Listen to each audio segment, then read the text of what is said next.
Hi dears, ഇന്ന് നമ്മൾ നോക്കാൻ പോകുന്നത് except from Mylamma the life of tribal eco warrior chapter 1. So Mylamma the life of tribal eco warrior എന്ന് പറയുന്ന ബുക്കിനെ പറ്റി നോക്കാം. അത് എഴുതിയിട്ടുള്ളത് ജ്യോതിബായ് പരിയടത്ത്, ഒരു ദളിത് ഫെമിനിസ്റ്റ് റൈറ്ററാണ്, അതേപോലെ ടീച്ചർ ആൻഡ് ഓൾസോ ആക്ടിവിസ്റ്റാണ്. ഈ ഒരു ബുക്ക് ഇംഗ്ലീഷിലേക്ക് ട്രാൻസ്ലേറ്റ് ചെയ്തത് സ്വർണലത രംഗരാജൻ ആൻഡ് ശ്രീജിത്ത് വർമ്മ. ഇത് പബ്ലിഷ് ചെയ്ത വർഷം എന്ന് പറയുന്നത് 2018. So the book is about the life and resistance of Mylamma, a tribal woman ആണ്.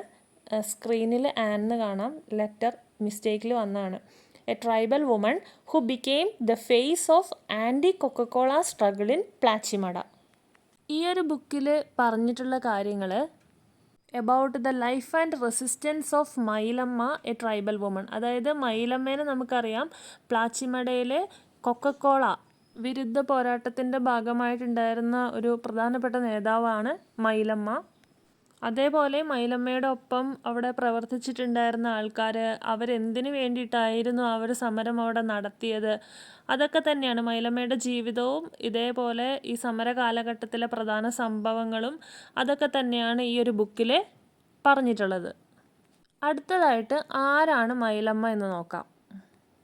കേരളത്തിലെ പാലക്കാട് ജില്ലയിലെ എരവെള്ളർ കമ്മ്യൂണിറ്റി അതിൽപ്പെട്ട ഒരു ട്രൈബൽ വുമൺ, അങ്ങനെയാണ് മൈലമ്മേനെ വിശേഷിപ്പിക്കുന്നത്. Lived a quiet life as a mother and agricultural labourer. ഒരമ്മയായും അതേപോലെ ഒരു കാർഷിക തൊഴിലാളിയായും ഒരു സ്വൈര്യമായിട്ടുള്ളൊരു ജീവിതം മുന്നോട്ട് പോയിക്കൊണ്ടിരുന്നു. പിന്നെ മൈലമ്മയെ ലോകം അറിഞ്ഞത് എങ്ങനെയാണെന്ന് വെച്ച് കഴിഞ്ഞാൽ 2002 മൈലമ്മയുടെ നേതൃത്വത്തിൽ ഒരു മാസീവ് നോൺ വയലൻ്റ് പ്രൊട്ടസ്റ്റ് എന്ന് പറയാം. ഓക്കെ, അഹിംസ എന്ന പാത പിന്തുടർന്ന് ഒരു സമരമാണ് അവിടെ നടത്തുന്നത്. എഗെയിൻസ്റ്റ് ദ കൊക്കക്കോള കാരണം ആ ഒരു നാട്ടിൽ വൻതോതിലുള്ള ഭൂഗർഭ ജലക്ഷാമം ഉണ്ടാവുകയാണ്. അതേപോലെ കണ്ടാമിനേഷൻ ഓഫ് ഡ്രിങ്കിങ് വാട്ടർ, കുടിവെള്ള മലിനീകരണം ഉണ്ടാവുകയാണ്. അതേപോലെ ഒത്തിരി ആരോഗ്യ പ്രശ്നങ്ങൾ അവിടെ പലർക്കും ഉണ്ടായി. അപ്പോൾ ഇതിനൊക്കെതിരെ സമരം ചെയ്യാനായിട്ട് മുന്നിൽ നിന്ന ഒരു ലേഡി ഫിഗറാണ് മൈലമ്മ എന്ന് പറയുന്നത്. സോ നിങ്ങൾക്ക് മെയിനായിട്ടും ചാപ്റ്റർ 1 കുറച്ച് കാര്യങ്ങളെ പറയുന്നുള്ളൂ. ആൻഡ് ചാപ്റ്റർ 1 പറയുന്ന കുറേ കാര്യങ്ങൾ ആസ് എ ഹോൾ ബുക്കിലുണ്ട്, ലൈക്ക് ഡിസ്ക്രിപ്ഷൻ പോലെയൊക്കെ തന്നെ. അപ്പോൾ ചാപ്റ്റർ 1 പറയുന്ന കാര്യങ്ങളെ പറ്റിയിട്ട് ജസ്റ്റ് ഒന്ന് നോക്കാം. In the early 2000s, Plachimada, a tribal village in Kerala's Palakkad district, was facing severe water-related problems due to the operation of Coca-Cola bottling plant. അപ്പോൾ ഇവിടെ പറയുന്നത് ഇത്രയേ ഉള്ളൂ. പ്ലാച്ചിമട എന്ന് പറയുന്ന സ്ഥലത്ത് ആ ഒരു ട്രൈബൽ വില്ലേജാണ്. അവിടെ ഒത്തിരി വെള്ളം സംബന്ധമായിട്ടുള്ള ഒരുപാട് പ്രശ്നങ്ങൾ അവിടെ വരികയാണ്. എങ്ങനെയാണ് ആ പ്രശ്നങ്ങൾ വരുന്നതെന്ന് വെച്ച് കഴിഞ്ഞാൽ, അവിടെ ഒരു കൊക്കക്കോള ബോട്ട്ലിംഗ് പ്ലാന്റ് ഉണ്ട്. ബോട്ട്ലിംഗ് പ്ലാന്റ് എന്ന് പറഞ്ഞാൽ ഒരു ലാർജ് ഇൻഡസ്ട്രി. അവിടെ ഈ കൊക്കക്കോള പ്രൊഡക്ട്സൊക്കെ പ്രൊഡ്യൂസ് ചെയ്യുന്ന, വെള്ളമൊക്കെ യൂസ് ചെയ്ത് കൊക്കക്കോള ഉണ്ടാക്കുന്ന ഒരു ഫാക്ടറി എന്ന് ഓർത്താൽ മതി, ഇൻഡസ്ട്രി എന്ന് ഓർത്താൽ മതി. അപ്പോൾ അത് കാരണം അവിടെ ഒരുപാട് മലിനീകരണങ്ങളും കാര്യങ്ങളൊക്കെ ഉണ്ടാകുകയാണ്. അപ്പോൾ the factory was extracting A large amount of ground water. അപ്പോൾ ഈ കൊക്കക്കോള ഒരു ലിക്വിഡ് ലൈക്ക് ആയത് കാരണം അവിടേക്ക് ഒരുപാട് ഗ്രൗണ്ട് വാട്ടർ, വെള്ളത്തിൻ്റെ ലഭ്യത കൂടുതൽ വരുന്ന ഒരു ഇൻഡസ്ട്രിയാണ്. അപ്പോൾ എന്ത് ചെയ്യുമെന്ന് വെച്ച് കഴിഞ്ഞാൽ, അതിനോട് ചുറ്റും കിണറുകൾ, കുഴൽ കിണറുകൾ, അങ്ങനത്തെ കാര്യങ്ങളൊക്കെ കുഴിക്കുകയും വലിയ വലിയ മെഷീൻസൊക്കെ യൂസ് ചെയ്തുകൊണ്ട് ഒത്തിരി വെള്ളം വലിച്ചെടുത്ത് ഇൻഡസ്ട്രിയിലേക്ക് എടുക്കും. അപ്പോൾ അങ്ങനെ വന്നത് കാരണം എന്ത് ചെയ്യുകയെന്ന് വെച്ച് കഴിഞ്ഞാൽ, ആ ഒരു ഏരിയയിലെ ഗ്രൗണ്ട് വാട്ടറിൻ്റെ ലഭ്യത കുറഞ്ഞു വരികയാണ്. അതേപോലെ പൊല്യൂഷൻസ് സംഭവിക്കുകയാണ്. ഇൻഡസ്ട്രിയാണ്, അപ്പോൾ ഒരുപാട് പൊല്യൂഷൻ ഉണ്ടാവാൻ ചാൻസ് ഉണ്ട്. അങ്ങനെ പൊല്യൂഷൻ അവിടെ കൂടി വരികയാണ്. One of the shocking effects of this water crisis ഒക്വേർഡ് in the local anganwadi. അപ്പോൾ ഈ ചാപ്റ്റർ 1 മെയിനായിട്ടും പറയുന്നത് അവിടെ തൊട്ടടുത്തൊരു ഗവൺമെൻറ്റിൻ്റെ അംഗനവാടി ലൊക്കേറ്റ് ചെയ്യുന്നുണ്ട്. അപ്പോൾ അവിടെ ആദ്യം ഈ പൊല്യൂഷനൊന്നും ആരും നോട്ടീസ് ചെയ്തിട്ടുണ്ടായിരുന്നില്ല. അപ്പോൾ അവിടെ കുട്ടികൾക്ക് ഉച്ചക്കഞ്ഞി കൊടുക്കുന്ന സമയത്ത് കുട്ടികൾക്ക് അത് മിഡ് ഡേ മീൽ സ്കീമിൻ്റെ ഭാഗമായിട്ട് അവിടെ ഉച്ചയ്ക്ക് കഞ്ഞി കൊടുക്കും. അപ്പോൾ അത് കഴിച്ച് കുട്ടികൾക്ക് വയറിന് പ്രശ്നമാവുകയാണ്. പോയ്സണിങ് ഒക്കെ പോലെ പല കുട്ടികൾക്കും അനുഭവപ്പെടുകയാണ്. ഓക്കെ, അപ്പം ശരിക്കും പേരൻസും അവിടെയുള്ളവരൊക്കെ കംപ്ലൈൻറ്റ് ചെയ്ത് എന്താണെന്ന് വെച്ച് കഴിഞ്ഞാൽ ഈ കഞ്ഞി ഉണ്ടാക്കുന്ന സ്ഥലം അത്ര വൃത്തിയില്ലാത്തതാണ്, ഉപയോഗിക്കുന്ന വെള്ളത്തിൻ്റെ പ്രശ്നമാണ് എന്നായിരുന്നു. പക്ഷേ കുറച്ച് ദിവസങ്ങളൊക്കെ കഴിഞ്ഞതിന് ശേഷം ഈ കുട്ടികൾക്ക് സീരിയസ് ആവുകയാണ്. ഡയേറിയ, വോമിറ്റിംഗ്, സ്റ്റൊമക്ക് പെയിൻ ഒക്കെ പോലെ കുട്ടികൾക്ക് വരികയാണ്. അപ്പോൾ ആദ്യമൊന്നും ആൾക്കാർക്കൊന്നും മനസ്സിലാവുന്നില്ല ഇതെങ്ങനെയാണ്, എന്താ സംഭവിച്ചതെന്നൊന്നും ആർക്കും മനസ്സിലാവുന്നില്ലായിരുന്നു. The symptoms pointed to waterborne illness, indicating that the water used was highly contaminated. അതിനുശേഷം ഇവർക്ക് മനസ്സിലായത് ആ രോഗങ്ങളൊക്കെ വരാനുള്ള പ്രധാന കാരണം ഇതിനുപയോഗിക്കുന്ന വെള്ളമാണ്. ഈ വെള്ളം കണ്ടാമിനേറ്റഡ് ആണ്. ഓക്കെ, അപ്പോൾ anganwadi teachers and worried parents raised a formal complaint to the local health authorities. അങ്ങനെ ആരോഗ്യ വകുപ്പിലൊക്കെ പരാതി കൊടുക്കുകയാണ്. അതായത് കിണറിൽ നിന്ന് ലഭിക്കുന്ന വെള്ളത്തിൻ്റെ പ്രശ്നമാണ് എന്ന് പറഞ്ഞ്. അങ്ങനെ അവിടെ ഒരു പബ്ലിക് ഹെൽത്ത് ഇൻസ്പെക്ഷനൊക്കെ നടക്കുന്നു. അങ്ങനെ അവർ വെള്ളമൊക്കെ ടെസ്റ്റ് ചെയ്തതിന് ശേഷമാണ് മനസ്സിലാവുന്നത് ഈ കിണറിൽ നിന്നുള്ള വെള്ളം അത് അകത്ത് കഴിക്കുന്നതിന് പറ്റാത്തതാണ്. അതായത് അതിനകത്ത് മലിനമാണ്. ആ രീതിയിലാണ് റിസൾട്ട് വന്നത്. അങ്ങനെ അംഗനവാടി വർക്കേഴ്സ് എന്ത് ചെയ്തെന്ന് വെച്ച് കഴിഞ്ഞാൽ അവിടുത്തെ കിണറ്റിൽ നിന്നൊന്നും വെള്ളം എടുക്കാതെ അവർ വേറെ ഓൾട്ടർനേറ്റ് മെത്തേഡ്സ് ഒക്കെ ചൂസ് ചെയ്യാണ്. വേറെ സ്ഥലങ്ങളിൽ നിന്ന് വെള്ളം കൊണ്ടുവന്ന് അവർ വെള്ളം കുടിക്കാനൊക്കെ തീരുമാനിച്ചു. അവിടെ അതിനൊരു ചെറിയ പരിഹാരമായെങ്കിലും ആ ഒരു ഏരിയയിൽ തൊട്ടടുത്തൊക്കെ വീടുകളുണ്ടാവും. അവിടെ പിന്നീട് അവിടെയുള്ള ആൾക്കാർ നോട്ടീസ് ചെയ്ത് വന്ന ഒരു കാര്യം എന്താണെന്ന് വെച്ച് കഴിഞ്ഞാൽ അവരവരുടെ വീടുകളിലെ കിണറിലെ വെള്ളത്തിലേക്ക് നോക്കുമ്പോൾ ഒരു ഡാർക്ക് കളർ ആയിട്ട് തോന്നുന്നു. അതേപോലെ വെള്ളത്തിന് ഒരു ഓയിൽ ടെക്സ്ചർ ഉണ്ട്. അതേപോലെ ഒരു ചീത്ത മണം. ഇതൊക്കെ തൊട്ടടുത്തുള്ള കിണറുകളിലെ വെള്ളങ്ങളിൽ കാണുകയാണ്. The villagers, especially women and children, began noticing a foul smell coming from water. അപ്പോൾ സാധാ വെള്ളം എടുക്കുമ്പോൾ അതിനങ്ങനെ പ്രത്യേകിച്ചൊരു മണമൊന്നും ഉണ്ടാവലില്ല. പക്ഷേ ഇത് പൊല്യൂട്ടഡ് ആയത് കാരണം ഒരു ചീഞ്ഞ മണം ആ വെള്ളത്തിൽ നിന്ന് വരികയാണ്. ഓക്കെ, അപ്പോൾ ഇതൊക്കെയാണ് അവർക്ക് കുളിക്കാനും അലക്കാനൊക്കെ എടുത്തുകൊണ്ടിരുന്ന വെള്ളം. അപ്പോൾ അതൊന്നും യോഗ്യമല്ല എന്ന് ആ വെള്ളത്തിൽ കാണുമ്പോൾ തന്നെ നമുക്കറിയാം.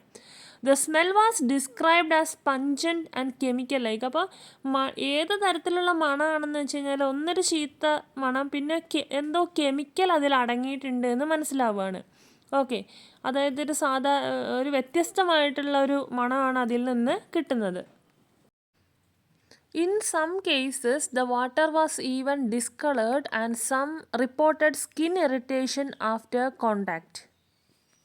കംപ്ലൈൻറ്റ്സ് കൂടിക്കൂടി വരികയാണ് ചെയ്തത്.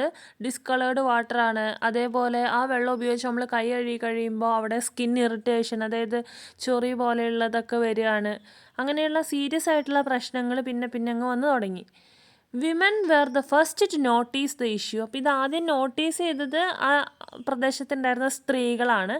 അപ്പോൾ അവരാണ് പൊതുവേ ഡെയിലി ഹൗസ് ഹോൾഡ് ആക്ടിവിറ്റീസിലൊക്കെ കൂടുതൽ സമയം ചിലവഴിക്കാറ്. അലക്കുക, അതേപോലെ പാത്രം കഴുകുക, വെള്ളം എടുത്ത് ഭക്ഷണങ്ങൾക്കൊക്കെ വേണ്ടിയിട്ട് എടുക്കുക. അപ്പോൾ അവരാണ് ഇത് ആദ്യം നോട്ടീസ് ചെയ്തത്. They initially thought it was due to natural changes. ആദ്യം ഡിസ്കളേർഡ് അതൊക്കെ കണ്ടു കഴിഞ്ഞപ്പോൾ ഇവർ വിചാരിച്ചത് സാധാരണ എന്തെങ്കിലും മണ്ണിൻ്റെ പ്രശ്നമായിരിക്കും, അല്ലെങ്കിൽ ചെളി ഇറങ്ങിയതായിരിക്കും എന്നൊക്കെ വിചാരിച്ചു. പക്ഷേ ദിവസം കഴിയുന്തോറും ഈ പ്രശ്നം കൂടിക്കൂടി വന്നു എന്ന് തന്നെ പറയാം. അതായത് ആ ഒരു കൊക്കക്കോള ഫാക്ടറി നിലനിൽക്കുന്നതിന് ചുറ്റുപാടുമുള്ള ഒരുവിധം ദൂരത്തിലുള്ള വീടുകളിലൊക്കെ ഈ ഒരു പ്രശ്നം അനുഭവപ്പെട്ടു. അങ്ങനെ ലാസ്റ്റ് ഈ കംപ്ലയിൻറ്റ്സ് ഒക്കെ കൂടി വന്നപ്പോഴാണ് അവിടെയുള്ള ആൾക്കാരൊക്കെ കണക്ട് ചെയ്യാൻ തുടങ്ങിയത്. അതായത് തൊട്ടടുത്തൊരു ഫാക്ടറി ഉണ്ട്.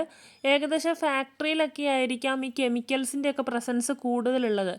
അപ്പം അങ്ങനെ ആയിരിക്കാം ഈ ഇവിടെയുള്ള കിണറ്റിലെ വെള്ളമൊക്കെ ഒരു ഫൗൾ സ്മെല്ലിലേക്കും കെമിക്കൽ സബ്സ്റ്റൻസൊക്കെ വരാനുള്ള ഒരു കാരണം ആയതും ഈ രീതിയിലായിരിക്കും എന്ന് അവർ വിലയിരുത്തി. അപ്പോൾ ഈ ചാപ്റ്റർ 1 ഏകദേശം ഇവരൊരു കൺക്ലൂഷനിൽ എത്തുന്ന ആ കാര്യമൊക്കെയാണ് പറയുന്നത്. പിന്നെ ചാപ്റ്റർ 2 കയറുമ്പോഴൊക്കെയാണ് ഇവർ ഗ്രാമസഭ കൂടുന്നതും പരിഹാരത്തിനൊക്കെ വേണ്ടിയിട്ട് പല ചർച്ചകളൊക്കെ വെക്കുന്നതൊക്കെ ചാപ്റ്റർ 2 അപ്പോൾ ചാപ്റ്റർ 1 ഈ ഇൻസിഡൻസ് ആണ് മെയിനായിട്ട് കൊടുത്തിട്ടുള്ളത്. അപ്പോൾ ഈ ഒരു ഇൻസിഡൻസ് എന്ന് പറയുമ്പോൾ കൊക്കക്കോള ഫാക്ടറി അതിൻ്റെ അതൊക്കെയായിട്ട് കണക്റ്റഡ് ആണ്. സോ നമുക്ക് ബാക്കി നോക്കാം. So about the village Plachimada, അവിടെ ഭൂരിഭാഗവും ട്രൈബൽ ഫാമിലീസാണ് മെയിനായിട്ടും താമസിക്കുന്നത്. എരവള്ളർ കമ്മ്യൂണിറ്റിയിൽ പെട്ട ഗ്രൂപ്പാണ് അവിടെ ഉള്ളത്. സോ അവർ ജനറേഷൻസ് തോറും അവിടെ ജീവിച്ചു പോകുന്നവരാണ്. അവർ പ്രകൃതിയായിട്ടും അതേപോലെ അവിടുത്തെ ലാൻഡ്, വാട്ടർ ഇതൊക്കെ ആയിട്ട് കണക്റ്റായിട്ട് ജീവിച്ചു പോന്നിരുന്ന ഒരു കമ്മ്യൂണിറ്റി എന്ന് വേണമെങ്കിൽ പറയാം. അപ്പോൾ ഭൂരിഭാഗം ആൾക്കാരും ഫാമേഴ്സാണ്, ലേബറേഴ്സാണ്. അവർ പ്രകൃതിയായിട്ടൊക്കെ ജീവിച്ചു പോകുന്ന ആൾക്കാരാണ്. സോ ആ ഒരു കൊക്കക്കോള ഫാക്ടറി അവിടെ വരുന്നതിന് മുമ്പ് ആ ഒരു വില്ലേജിൽ ക്ലീൻ വാട്ടർ ആയിരുന്നു.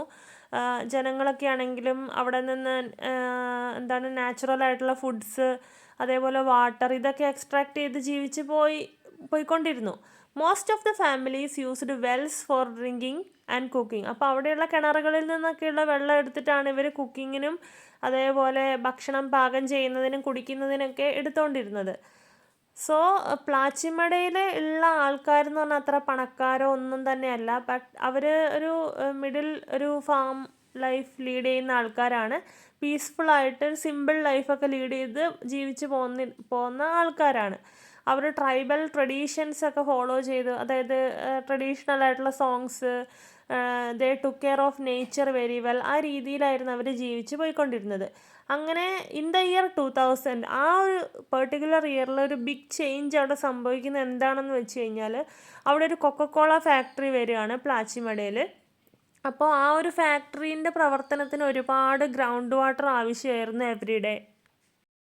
അങ്ങനെ ഞാൻ നേരത്തെ പറഞ്ഞ പോലെ കുറച്ച് കാലത്തിന് ശേഷം അവർ നോട്ടീസ് ചെയ്തിട്ടുള്ള കാര്യമാണ് അവിടുത്തെ കിണറുകളൊക്കെ വറ്റി തുടങ്ങിയിട്ടുണ്ട്. അതേപോലെ ഉള്ള വെള്ളം എന്ന് പറയുന്നത് ഡേർട്ടിയാണ്, അൺസേഫ് ടു ഡ്രിങ്ക് ആണ്. ഓക്കെ, അപ്പോൾ ക്രോപ്സ് സ്റ്റോപ്ഡ് ഗ്രോവിങ്. അപ്പോൾ അവിടെയൊക്കെ വിളവുകൾക്കൊക്കെ അത് ബാധിക്കുകയാണ്. ആരോഗ്യമില്ലാത്ത പോലത്തെ വിളവുകളായിട്ട് മാറുകയാണ്. ആൾക്കാർക്കൊക്കെ അസുഖങ്ങൾ പിടിക്കുന്നുണ്ട്. അപ്പോൾ ഇത് ശരിക്കും എല്ലാവരെയും തന്നെ നന്നായിട്ട് ബാധിച്ചു. ഒരു പേടി കുടുങ്ങി വില്ലേജ് മൊത്തം. ആദ്യമൊന്നും മനസ്സിലായിട്ടുണ്ടായിരുന്നില്ല എങ്ങനെയാണ്. അപ്പോൾ അവിടെ അവർ ലീഡ് ചെയ്തിരുന്ന ഒരു പീസ്ഫുൾ ലൈഫ് പെട്ടെന്നൊരു ഡേഞ്ചർ ആണോ എന്തോ ആ രീതിയിലേക്ക് മാറുകയാണ്. അങ്ങനെയാണ് അവിടെ മൈലമ്മ, അവിടുത്തെ ഒരു ട്രൈബൽ വുമണാണ്, എന്തായിക്കോട്ടെ അവർ കോസ് കണ്ടുപിടിക്കുന്നുണ്ട്, ഫാക്ടറി വന്നതുകൊണ്ടായിരിക്കാം. അപ്പോൾ അതിനെതിരെ അവർ ഫൈറ്റ് ചെയ്യാനായിട്ട് തീരുമാനിക്കുകയാണ്. നെക്സ്റ്റ് നമുക്ക് മൈലമ്മ ആരാണ്, മൈലമ്മേനെ പറ്റി കുറച്ച് നോക്കാം. മൈലമ്മ ഒരു ട്രൈബൽ വുമണാണ്. ഏരവള്ളർ കമ്മ്യൂണിറ്റി പ്ലാച്ചിമടയിൽ ഉള്ള ഏരവള്ളർ കമ്മ്യൂണിറ്റിയിൽ പെട്ട ഒരു ട്രൈബൽ വുമണാണ്. ഒരു സിമ്പിൾ ലൈഫ് ലീഡ് ചെയ്തിട്ടുണ്ടായിരുന്ന ഒരു ലേഡിയാണ്. ഒരു മദർ ഓഫ് 4 ചിൽഡ്രൻ. അതേപോലെ ഒരു ഫാം ലേബററാണ്. ഒരു ഫോർമൽ എഡ്യൂക്കേഷൻ ഒന്നും കിട്ടിയിട്ടില്ല. മൈലമ്മ അറിയപ്പെട്ടതെന്ന് പറഞ്ഞു കഴിഞ്ഞാൽ ഈ ഒരു മേജർ എൻവയോൺമെൻറ്റൽ പ്രൊട്ടസ്റ്റിന് നേതൃത്വം കൊടുത്തു എന്ന രീതിയിൽ തന്നെയാണ്. 2000 ആ ഒരു വർഷത്തിലാണ് അവിടെ കൊക്കക്കോള ഫാക്ടറി വില്ലേജിൽ വരുന്നത്. അത് വന്നതിന് ശേഷം ഒരുപാട് ഗ്രൗണ്ട് വാട്ടർ എക്സ്ട്രാക്റ്റ് ചെയ്യുന്നു. അതുപോലെ തന്നെ പൊല്യൂഷൻ അവിടെ സംഭവിക്കുന്നു. ആൾക്കാർക്ക് വെള്ളം കുടിക്കാൻ പാകമല്ലാത്ത രീതിയിലാക്കി മാറ്റുന്നു. ക്രോപ്സിനെ ബാധിക്കുന്നു. അപ്പോൾ മൈലമ്മ ഇതെല്ലാം നോട്ടീസ് ചെയ്ത് സ്വയം ഇറങ്ങി തിരിക്കുകയാണ് ഇതിനെതിരെ ആൾക്കാരെ വിളിച്ചു കൂട്ടി പ്രൊട്ടസ്റ്റ് ചെയ്യാനായിട്ട്. She sat at the protest site every day inspiring many others. അപ്പോൾ ഇവരൊരു സമരം പോലെ ഒരു സ്ഥലത്ത് നിന്ന് ഇങ്ങനെ സമരം വിളിച്ചുകൊണ്ടിരുന്നു. അപ്പോൾ ആ ഒരു പ്രൊട്ടസ്റ്റ് സൈഡിൽ മൈലമ്മ എന്നും ഉണ്ടാവും. Okay, even after her death in 2007 2007 Mylamma മരണപ്പെടുകയാണ്. ഇന്നും ഒരു ട്രൂ എൻവയോൺമെൻറ്റൽ വാരിയർ എന്ന രീതിയിൽ മൈലമ്മ അറിയപ്പെടുന്നു.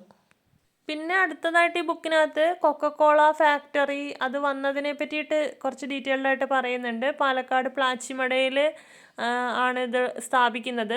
അപ്പോൾ ആ ഒരു ലാൻഡിൻ്റെ ഒരു പ്രത്യേകത എന്ന് പറയുന്നത് അവിടെ വെയിൽ കൂടിയ സ്ഥലമാണ്, ചൂട് കൂടിയ സ്ഥലമാണ് പാലക്കാട്. റെയിൻ ഷാഡോ റീജിയൻ എന്നറിയപ്പെടുന്നു. It receives less rainfall than other parts of Kerala. മഴയുടെ ലഭ്യതയാണെങ്കിലും കുറവ് കിട്ടുന്ന ഒരു സ്ഥലം കൂടിയാണ്. Okay, the villagers dependent entirely on ground water from borewells four drinking, cooking and farming. അപ്പോൾ അവിടെയുള്ള വില്ലേജേഴ്സൊക്കെ കൂടുതലും ഡിപ്പെൻഡ് ചെയ്തിട്ടുള്ളത് എന്ന് പറഞ്ഞാൽ കിണറുകളിൽ നിന്ന് ലഭിക്കുന്ന വെള്ളം, അതേപോലെ കുഴൽക്കിണർ, ഇതൊക്കെ തന്നെയാണ് കുടിക്കാനും കുക്ക് ചെയ്യാനും ഫാം ചെയ്യാനൊക്കെ യൂസ് ചെയ്തിട്ടുണ്ടായിരുന്നത്. അങ്ങനെ 1999 പെരുമട്ടി പഞ്ചായത്ത് ഒരു പെർമിഷൻ കൊടുക്കുകയാണ് കൊക്കക്കോള ഫാക്ടറി സെറ്റ് ചെയ്യാൻ വേണ്ടിയിട്ട് പ്ലാച്ചിമടയിൽ. അങ്ങനെ ഒരു കൊല്ലം കഴിഞ്ഞതിന് ശേഷം അവിടെ ഫാക്ടറി ഓപ്പറേഷൻസ് സ്റ്റാർട്ട് ചെയ്യാണ് under Hindustan Coca Cola beverages private limited. Okay, അതായത് ഒരു ഗ്ലോബൽ കൊക്കക്കോള കമ്പനീൻ്റെ ഒരു സബ്സിഡിയറി തന്നെയാണ് ഹിന്ദുസ്ഥാൻ കൊക്കക്കോള ബെവറേജസ്. സോ അവരവിടെ ഇൻഡസ്ട്രി തുടങ്ങുകയാണ്. The factory was extracting up to 1.5 million liters of groundwater per day. Okay, അപ്പോൾ ആ ഒരു ഫാക്ടറിയിലേക്ക് ഒരു ദിവസത്തെ കാര്യമാണ് പറയുന്നത് 1.5 മില്യൺ ലിറ്റേഴ്സ് ഓഫ് വാട്ടർ ആവശ്യമാണ്. എന്തിനാണ്? ഈ soft drink, bottled water, Coca Cola products ഒക്കെ ഉൽപ്പാദിപ്പിക്കാൻ വേണ്ടിയിട്ട്. അപ്പോൾ അത് ചെയ്യണമെങ്കിൽ, അങ്ങനെ അത്രയും വെള്ളം വേണമെങ്കിൽ ഇവർക്ക് എന്ത് ചെയ്യണമെന്ന് വെച്ച് കഴിഞ്ഞാൽ വളരെ ഡീപ്പായിട്ട് അവിടെ നിന്നുള്ള വെള്ളം ആവശ്യമാണ്. അവർ ഭയങ്കര പവർഫുള്ളായിട്ടുള്ള മെഷീൻസും പമ്പൊക്കെ യൂസ് ചെയ്തിട്ടാണ് ഇത്രയും വെള്ളം അണ്ടർഗ്രൗണ്ട് സോഴ്സിൽ നിന്ന് എക്സ്ട്രാക്ട് ചെയ്യുന്നത്. Okay, soon the Wells in the village dried up. അങ്ങനെ സംഭവിച്ചപ്പോൾ എന്താണ്, ഗ്രൗണ്ട് വാട്ടറിൻ്റെ ലഭ്യത ഏറ്റവും കൂടുതൽ അങ്ങോട്ട് പോയതിന് ശേഷം തൊട്ടടുത്തുള്ള വില്ലേജിലെ കിണറിലൊക്കെ വെള്ളം താന്നു തുടങ്ങി. ശേഷിക്കുന്ന വെള്ളം എന്ന് പറഞ്ഞു കഴിഞ്ഞാൽ മലിനീകരണം വന്ന് അതൊക്കെ പല കെമിക്കൽസ് അതിലേക്ക് പോയിട്ടുണ്ടായിരുന്നു. അങ്ങനെ ജനങ്ങൾ കൂടുതൽ സഫർ ചെയ്യാണ്, അവർക്ക് വെള്ളത്തിൻ്റെ ലഭ്യതയില്ല. അങ്ങനെ മലിനീകരണം കാരണം ആരോഗ്യ പ്രശ്നങ്ങൾ വരികയാണ്, തൊട്ടടുത്തുള്ള ക്രോപ്പ് ഫെയിലിയർ വരികയാണ്. അവിടെ വെള്ളത്തിൻ്റെ പ്രശ്നം കാരണവും ഈ കെമിക്കൽസൊക്കെ അടിയുന്നത് കാരണമൊക്കെ ക്രോപ്സൊക്കെ ഫെയിലായിട്ട് പോവുകയാണ്. Okay, waste from the factory was dumped in the open causing water pollution. അപ്പോൾ ഈ ഫാക്ടറി വേസ്റ്റൊക്കെ അവർ വെറുതെ സൈഡിൽ ഡംപ് ചെയ്ത് അതൊക്കെ ഭയങ്കര പൊല്യൂഷൻ അവിടെ സ്പ്രെഡ് ആവുകയാണ്. അങ്ങനെ 2002 വില്ലേജേഴ്സ് മൈലമ്മയുടെ നേതൃത്വത്തിൽ ഇതിനെതിരെ ഈ ഫാക്ടറി ഇവിടെ നിന്ന് ഇല്ലാതാക്കണം എന്ന രീതിയിൽ അവർ പ്രൊട്ടസ്റ്റ് തുടങ്ങുകയാണ് ഫാക്ടറിക്കെതിരെ. കൊക്കക്കോള പ്രൊഡക്ട്സിൻ്റെ ഉൽപ്പാദനം കാരണം ഇവിടെ മൊത്തം പ്രശ്നങ്ങളാണ്, അതുകൊണ്ട് ഇത് സ്റ്റോപ്പ് ചെയ്യണം എന്നുള്ള രീതിയിലാണ് മൈലമ്മ സ്ട്രഗിൾ തുടങ്ങുന്നത്. അങ്ങനെ അവർ ഭയങ്കരമായിട്ട് സമരങ്ങളും കാര്യങ്ങളൊക്കെ നടത്തി. Due to their strong resistance the plan was shut down. അങ്ങനെ 2004 ആ ഒരു ഇൻഡസ്ട്രി അത് ഷട്ട് ഡൗൺ ചെയ്യുകയാണ്. Okay, the most striking aspect of this chapter is the awakening of the resistance in the key figure Mylamma. അപ്പോൾ ഈ ഒരു ബുക്കിലൊരു പ്രധാനപ്പെട്ട ഒരു ഏരിയ എന്ന് പറയുന്നത് ഈ മൈലമ്മ എന്ന് പറയുന്ന ഈ ഒരു ട്രൈബൽ വുമൺ അവരുടെ റെസിസ്റ്റൻസ് അത് കാണിക്കുന്ന ഏരിയയാണ്. ഓക്കെ, അവർക്കെന്ന് പറഞ്ഞാൽ ഫോർമൽ എഡ്യൂക്കേഷൻസ് ഒന്നും കിട്ടിയിട്ടില്ല, അല്ലെങ്കിൽ ഇതേപോലെ ഒരു ആക്ടിവിസ്റ്റ് എന്ന രീതിയിലൊരു പരിചയം ഇല്ല. എന്നാൽ പോലും എന്താണ്, അവിടെ ഒരു ബെറ്റർ ആക്ടിവിസ്റ്റ് എന്ന ഒരു പേര് അവർക്ക് കിട്ടുകയാണ്. She becomes A symbol of protest. ഒരു പ്രൊട്ടസ്റ്റ് ഏത് രീതിയിൽ നടത്താം, അതിനൊരു ബെറ്റർ മോഡൽ എന്ന രീതിയിലാണ് അവിടെ മൈലമ്മ ഉണ്ടായിരുന്നത്. Har leadership emerges organically. അപ്പോൾ അവർക്ക് ഉണ്ടായൊരു പ്രചോദനം എന്ന് പറയുന്നത് ആരും ഉന്തിത്തള്ളി വിട്ടതല്ല, അവരിൽ നിന്ന് തന്നെ ഉള്ളിൽ നിന്ന് വന്നതാണ്, അവരുടെ നാടിനെ രക്ഷിക്കാൻ വേണ്ടിയിട്ട്. She sits in the protest site every day becoming a moral centre for the movement. മൈലമ്മയുടെ ഒരു പ്രസൻസ് എന്നും ആ ഒരു സമരവേദിയിൽ ഉണ്ടായിരുന്നു. പിന്നെ മൈലമ്മയുടെ ഒരു റെസിസ്റ്റൻസ് എന്ന് പറയുന്നത് ഒച്ചയിൽ മുദ്രാവാക്യം വിളിക്കാതെ മാത്രമല്ല, മടുക്കാതെ, അതായത് ഗോൾ എന്താണോ അത് അറ്റൈൻ ചെയ്യാൻ ഏത് വഴിക്കും എന്താണ് എങ്ങനെയാണെങ്കിലും, അതായത് തൻ്റെ ലൈഫിനെ സാക്രിഫൈസ് ചെയ്തിട്ടാണെങ്കിലും ഇത് നേടിയെടുക്കും എന്ന ഒരു ഉറച്ച വിശ്വാസത്തോടു കൂടി ആ രീതിയിലായിരുന്നു മൈലമ്മയുടെ ഒരു സ്ട്രഗിൾ എന്ന് പറയുന്നത്. അപ്പോൾ ഈ ഒരു രീതി മീഡിയ, ആക്ടിവിസ്റ്റ്, ലീഗൽ അറ്റൻഷനൊക്കെ അവിടേക്ക് പോയി എന്ന രീതിയിൽ പറയാം. മൈലമ്മയുടെ സ്ട്രഗിൾ എന്ന് പറയുന്നത് ജസ്റ്റ് ഒരു എൻവയോൺമെൻറ്റൽ, പൊളിറ്റിക്കൽ അതിൽ മാത്രം ഒതുങ്ങി വെക്കുന്നതല്ല, but it is also gendered and cultural എന്ന് പറയാം. Okay, she is a woman. So ആ രീതിയിൽ കൂടെ നമുക്ക് എടുക്കാം. Mylamma's life story is a powerful representation of eco feminism. Okay, അതായത് സ്ത്രീകളും നേച്ചറിൻ്റെ ഒരു പാർട്ടാണ്. So it is also their duty to protect the nature. അപ്പോൾ അതുമായിട്ട് ബന്ധപ്പെട്ട് നമുക്ക് എക്കോ ഫെമിനിസമായിട്ട് ഈ രീതിയിൽ കണക്ട് ചെയ്യാം. ഓക്കെ, അതേപോലെ she's also A tribal identity. അങ്ങനെ ഇൻഡിജീനിയസ് പീപ്പിൾ അവരുടെ റൈറ്റ്സിന് വേണ്ടിയിട്ട് ഡിഫെൻഡ് ചെയ്യുന്ന ഒരു ലീഡർ എന്ന രീതിയിൽ നമുക്ക് മൈലമ്മേനെ വിളിക്കാം. സോ ഈ ഒരു ബുക്കിനകത്ത് മെയിനായിട്ടും മൈലമ്മ ഒരു സ്ട്രോങ് റെവല്യൂഷണറി എന്ന രീതിയിൽ പോർട്രേ ചെയ്യാണ് ഓദർ ചെയ്തിട്ടുള്ളത്. അപ്പോൾ ഇവിടെ നോൺ വയലൻസ് മെത്തേഡ് യൂസ് ചെയ്ത് അവരുടെ ക്ഷമ, അതേപോലെ റിസൈലൻസ്, അതായത് തോൽക്കാൻ തയ്യാറാകാത്തൊരു മനസ്സ്, അതേപോലെ ഒരു ക്ലാരിറ്റി, ഉറച്ച ബോധം ഉണ്ടായിരുന്നു. അപ്പോൾ ഇങ്ങനെ മുന്നിട്ട് ഓരോ ദിവസവും ആ ഒരു ഗോൾ അറ്റൈൻ ചെയ്യുന്നതിന് വേണ്ടിയിട്ട് വർക്ക് ചെയ്തൊരു ലേഡി എന്ന രീതിയിലാണ് മൈലമ്മേനെ ഈ ഒരു ബുക്കിനകത്ത് പോർട്രേ ചെയ്തിട്ടുള്ളത്.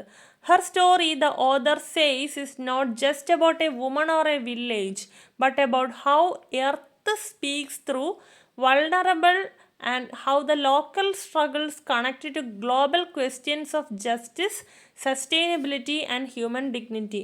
അതായത് ഈ ഒരു ബുക്കിനകത്ത് ഓദർ ജസ്റ്റ് മൈലമ്മ എന്ന് പറയുന്നൊരു ലേഡീൻ്റെ ലൈഫ് അല്ലെങ്കിൽ ആ ഒരു വില്ലേജിൻ്റെ ലൈഫ് അത് മാത്രമല്ല പറയാനായിട്ട് ശ്രമിച്ചിട്ടുള്ളത്. പക്ഷേ അവിടെ നടന്ന ഒരു സംഭവം, അത് കാരണം ലോക്കൽ സ്ട്രഗിളാണ്, അതെങ്ങനെയാണ് ഗ്ലോബൽ അറ്റൻഷനിലേക്ക് പോയത്. ഓക്കെ, അതായത് എല്ലാവരും അതറിയുകയാണ്.